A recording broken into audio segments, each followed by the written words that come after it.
Hello जी, कैसे हो आप लोग? ठीक हो? चलो, आज हम लोग क्लास 12 बिहार बोर्ड का संस्कृत का 13 चैप्टर तक कंप्लीट कर चुके हैं और आज 14वां चैप्टर देखने वाले हैं जिसका नाम है ज्ञान सागर।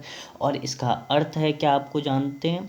आपने इंग्लिश में लाइब्रेरी शब्द सुना होगा ना, लाइब्रेरी शब्द, और उसी को हिंदी में पुस्तकालय बोलते हैं और संस्कृत में ज्ञान सागर बोलते हैं। ठीक है, तो आपको समझ में आ गया होगा कि ज्ञान सागर का मतलब क्या है, पुस्तकालय है। तो ये थोड़ा सा अनुच्छेद को लेकर भी है, अनुच्छेद भी दे सकता है कि पुस्तकालय पर लेख लिखे, निबंध लिखे, अनुच्छेद लिखे हैं। तो ठीक है, उसके अनुसार से यहाँ पर देखेंगे।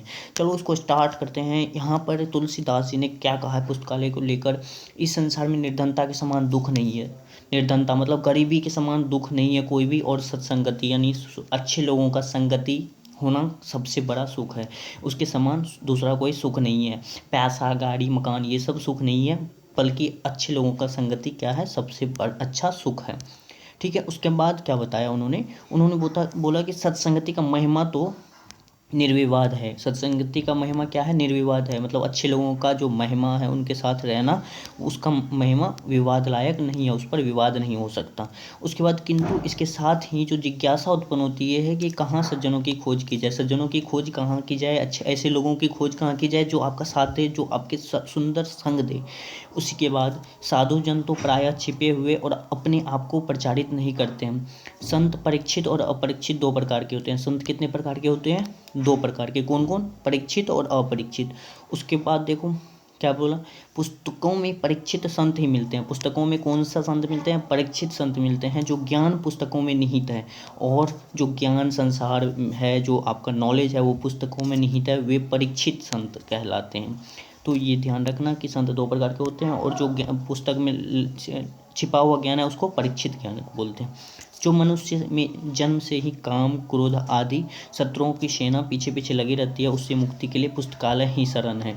मतलब जो भी मनुष्य अगर अच्छा अच्छा पुस्तक पढ़ता है तो उसको अच्छे अच्छे ज्ञान आएगा, वो काम, क्रोध, भय, मोह माया सबसे दूर हो जाएगा। ठीक है, सज्जनों की वाणी पुस्तकों में निधि के रूप में सर्वथा निष्कलुष और सर्वोपकारी रूप में रहती है। सज्जनों की वाणी पुस्तकों में मतलब अच्छे अच्छे इंसान जो बुक लिखता है, उसका जो वाणी है, उसका जो विचार है, वो कहाँ पर छिपा रहता है? वो पुस्तक में ही छिपा रहता है। इसलिए पुस्तकालय ही जाना चाहिए। पुस्तकालय सज्जनों की संगति का उत्तर मार्ग है। क्या? पुस्तकालय सज्जनों की संगति सबसे उत्तम मार्ग है, यानी पुस्तक को फ्रेंड बनाना। यानी द बेस्ट फ्रेंड क्या होना चाहिए? आपका पुस्तक होना चाहिए। आजकल के फ्रेंड काम नहीं आएंगे। यदि कोई प्रत्यक्ष होकर कुछ उपदेश देता है तो उसके उपदेश को सुनना जरूरी होता है। इस शिष्टाचार का पालन करें। यानी कोई कुछ कहता है, जैसे मैं ही कुछ बता रहा हूँ तो आप ध्यान से सुनते हैं, तो ये शिष्टाचार है, अनुशासन है, डिसिप्लिन है।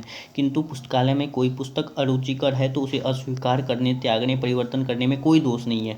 बहुत सारे पुस्तक होते हैं जो अश्लील तरीके से होते हैं, जो अच्छी बातों को नहीं बताते हैं, तो उसको त्यागने में कोई बुराई नहीं है, उसमें कोई दोष नहीं है। तो पुस्तकालय अद्भुत सत्सम्मेलन का प्रदर्शित करता है। पुस्तकालय किसको? सत्सम्मेलन, यानी अच्छे लोगों का सम्मेलन कहलाता है। यानी यहाँ पे लोगों को किससे संबोधित किया है? सत्सम से। ठीक है, उसके बाद देखो क्या बोला। उसके बाद यहाँ पर देखते हैं, यहाँ पर उन्होंने बोला कि प्राचीन शास्त्रकार प्रत्येक व्यक्ति के जन्म से ही ऋण की कल्पना किए हुए हैं। जैसे देव ऋण, ऋषि ऋण, पितृ ऋण, मनुष्य ऋण, भूत ऋण। तो कितने प्रकार के ऋण बताते हैं? 5 ऋण बताते हैं। वहाँ ऋषि ऋण की कल्पना स्वाध्याय के रूप में की गई है। जो ऋषि ऋण है, तो मनुष्य संत महात्मा का ऋण नहीं होता है, वो कल्प स्वाध्याय यानी सेल्फ स्टडी का के रूप में किया गया है। यानी सेल्फ स्टडी कर रहे हैं तो आप ऋषि ऋण से धीरे धीरे मुक्त हो रहे हैं। अगर सेल्फ स्टडी नहीं कर रहे हैं तो ऋषि ऋण से मुक्त नहीं हो रहे हैं। प्राचीन ऋषियों और लेखकों ने पर्याप्त मात्रा को भंडार दिया है, ग्रंथों का भंडार है, उनके अध्ययन से ऋषि ऋण का अंत हो जाता है। इसलिए अच्छी अच्छी पुस्तकों की संगति में रहना चाहिए, न कि मोबाइल के, इंस्टाग्राम, फेसबुक व यूट्यूब के दुनिया में। उसके बाद देखो नेक्स्ट क्या बोला, पुस्तकालय नए सिद्धांतों को जन्मस्थल देता है। यानी आवश्यकता आविष्कार की जननी है। यानी अच्छे अच्छे रिसर्च वर्क भी पुस्तक से ही होता है। लेखक, युग प्रवर्तक और विचारक पुस्तकालय में अपने जीवन का अधिकांश समय बिताकर इस तरह साहित्यकार को प्रस्तुत करते हैं। मतलब जो आप देखते होंगे डिबेट होता है या प्राचीन काल के बारे में बताता है, अभी राम मंदिर का सिलसिला चल रहा है, बाबर का सिलसिला चल रहा है, तो ये सब पुस्तक से ही लेकर वो पढ़ते हैं, बैठते हैं, उस पर चिंतन मनन करते हैं कि क्या बोलना चाहिए, क्या नहीं बोलना चाहिए। तो इन सब कहाँ से आता है? पुस्तक से होता है। कार्ल मार्क्स नामक सामाजिक विचारक ने लंदन के पुस्तकालय में ज्ञान राशि महर्षि के मंथन पर प्रसिद्ध समाजवाद के सिद्धांत का निरूपण किया था। कार्ल मार्क्स कहाँ पर? लंदन के पुस्तकालय में। कार्ल मार्क्स लंदन के पुस्तकालय में कौन था? सामाजिक विचारक था। और किस पर? समाजवाद के सिद्धांत पर काम किया था। अच्छी पुस्तकालय में सदा विद्वानों का समागम होता है, यानी अच्छी पुस्तकालय में। भारतवर्ष में नालंदा विश्वविद्यालय का पुस्तकालय भी अत्यंत विशाल एवं सभी शास्त्रों से के ग्रंथों से युक्त था। भारतवर्ष में कौन सा? नालंदा विश्वविद्यालय में, जिसको मोहम्मद गजनवी ने जला दिया था। देश विदेशों से विद्वान वहाँ आकर ज्ञान प्राप्त करते थे। नालंदा विश्वविद्यालय उस टाइम बहुत ज़्यादा फेमस था, नालंदा विश्वविद्यालय, जो कि बिहार में है।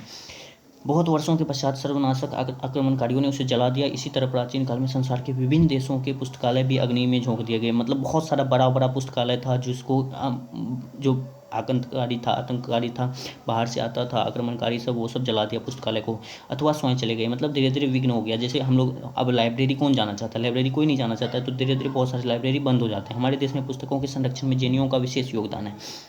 देश में पुस्तकों के संरक्षण में किसका विशेष योगदान है? जैन जो लोग होते हैं उनका संरक्षण है। जैन गृहस्थ और सन्यासियों द्वारा पुस्तक दान को अत्यंत कल्याणकारी मानते हैं। जैन लोग क्या बोलते हैं? कुछ भी आपके पास तो पुस्तक को दान कीजिए। पुस्तक जो भी हम लोग के पास पुराना पुस्तक रहता है उसको दान कर देना चाहिए दूसरे को, जूनियर को। आज भी हस्तलिखित ग्रंथ पुस्तकालयों में लोगों के कल्याण के लिए संकलित देखे जाते हैं। मतलब जो पहले हाथ से लिखते थे डायरेक्ट, वो अभी भी बहुत सारा संरक्षित है।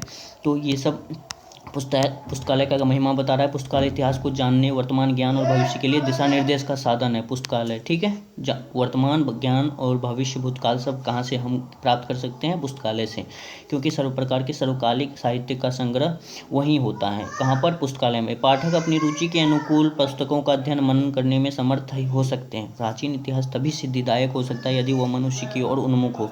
हमारे सभी उद्देश्यों को यथोचित सफल करने में पुस्तकालय सदा प्रेरक हो सकता है, यही आशा करना चाहिए। तो ये सब था, पुस्तकालय से रिलेटेड था। चलो इसके कुछ क्वेश्चंस देख लेते हैं। क्या है?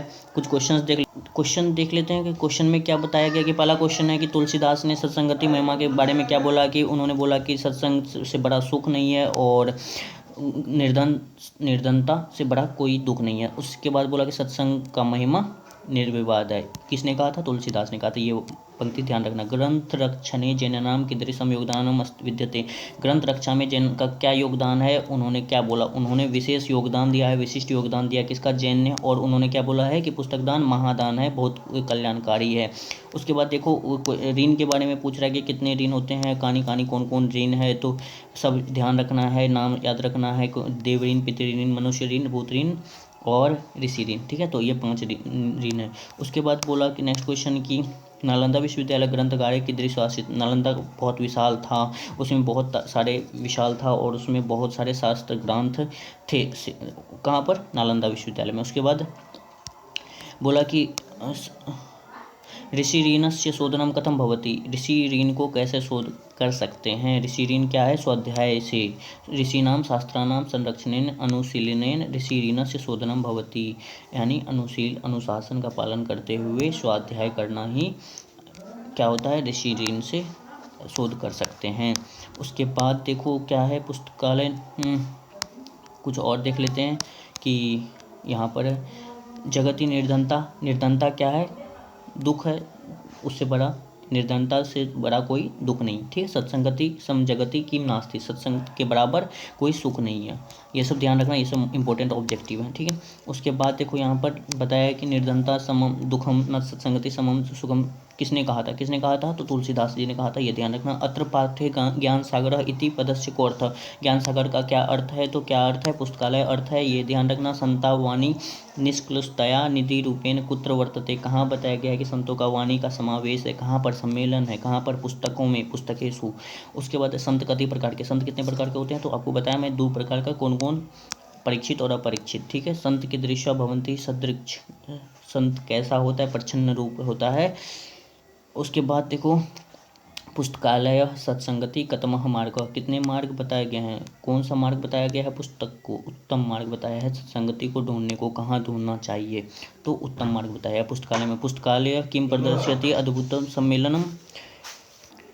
उसके बाद देखते हैं नेक्स्ट क्वेश्चन क्या है। उसके बाद पुस्तकालय किम प्रदर्शयति। पुस्तकालय क्या प्रदर्शित करता है? कि अद्भुत सम्मेलन है सत्संगों का, यानी वहाँ पर सत्संग मिलते हैं। ठीक है, उसके बाद पुस्तकालय कस्य अपकारणस्य साधनम वर्तते। पुस्तकालय किसका उपाकरण करता है? ऋषि ऋण से मुक्ति देता है। उसके बाद कार्ल मार्क्स कौन था? समाजवादी चिंतक था, विचारक था। उसके बाद देशात देशांतरभ्यश्य विद्वानस कुत्रागत्य ज्ञानम प्राप्त, मतलब देश विदेश से आकर कहाँ पर विद्वान ज्ञान प्राप्त करते थे? तो नालंदा विश्वविद्यालय के ग्रंथगार में यानी ज्ञान सागर में। अस्माकं देशे ग्रंथ रक्षणे केषां विशिष्टम योगदानम विद्यते, किसका हमारे देश में सबसे अच्छा योगदान है पुस्तकालय संग्रह में? तो जैनों का। तो ये था सारा इस चैप्टर में इंक्लूड। आपको समझ में आ गया होगा कि इसके ऑब्जेक्टिव को भी ध्यान रखना, ठीक है। अच्छे से प्रिपेयर करते रहो। अब बहुत कम चैप्टर बचा है तो उसको भी मैं कंप्लीट कर दूंगा, आप टेंशन मत लेना। इसके बाद मॉडल पेपर भी आप लोग को कंप्लीट कर दूंगा। और अपने अपने फ्रेंड्स को बोलो सब्सक्राइब करने के लिए, मज़ा आता है, सब्सक्राइब बढ़ता है तो, ठीक है। Thank you so much.